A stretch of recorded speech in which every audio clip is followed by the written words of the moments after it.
Hi കൂട്ടുകാരെ, നമുക്ക് 3ാം ക്ലാസ്സിന് നാളെ ഖുർആൻ വതദ്രീബ് തിലാവയാണ്.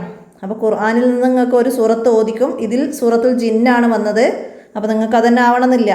അപ്പോൾ ആ ഓതി കൊടുക്കുമ്പോൾ നമ്മൾ പഠിച്ച അക്ഷരശുദ്ധിയോടെയും പിന്നെ തജ്വീദിലെ നിയമങ്ങളൊക്കെ അക്ഷരങ്ങളുടെ മഹ്റജൊക്കെ ശ്രദ്ധിച്ചിട്ട് വേണം നമ്മൾ ഓതി കൊടുക്കാൻ. അതിനനുസരിച്ചാണ് നമുക്ക് മാർക്കുകൾ ലഭിക്കുക.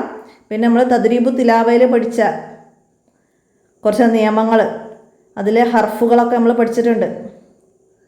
അപ്പോൾ ഇവിടെ ഹുറൂഫുൽ ജൗഫ്, വായയുടെ ഉൾഭാഗത്ത് നിന്ന് പുറപ്പെടുന്ന അക്ഷരങ്ങൾ, അതവിടെ നമ്മൾ എഴുതി കൊടുക്കണം. ഇതേപോലെ ബോക്സ് തരും, അവിടെ എഴുതി കൊടുക്കണം. അതുപോലെ ഷഫത്താനി, 2 ചുണ്ടുകളിൽ നിന്ന് പുറപ്പെടുന്ന അക്ഷരങ്ങൾ, അത് അതിൻ്റെ ബോക്സിൽ നമുക്കവിടെ എഴുതി കൊടുക്കണം.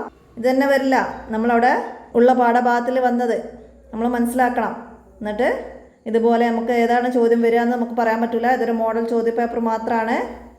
അപ്പോൾ നമുക്ക് ഇതൊരു മോഡലായിട്ട് മനസ്സിലാക്കി ഇതുപോലെയാണ് ഖുർആൻ ഹിഫ്ളും തജ്വീദ് തദ്രീബ് തിലാവയിൽ നിന്നുള്ള ചോദ്യങ്ങളും വരിക എന്ന് മനസ്സിലാക്കാം.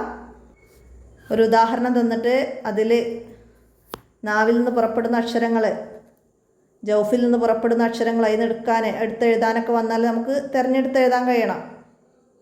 പിന്നെ നോക്കി എഴുതാൻ, പകർത്തി എഴുതാൻ, അതൊക്കെ ഇവിടെ വന്നതുപോലെ മനസ്സിലാക്കണം.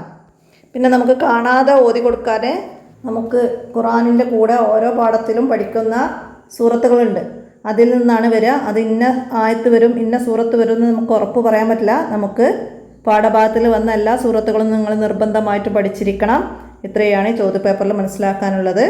നമുക്ക് അടുത്ത ചോദ്യപേപ്പറുമായി അടുത്ത വീഡിയോയിൽ കാണാം. അസ്സലാമു അലൈക്കും വറഹ്മത്തുള്ളാഹി.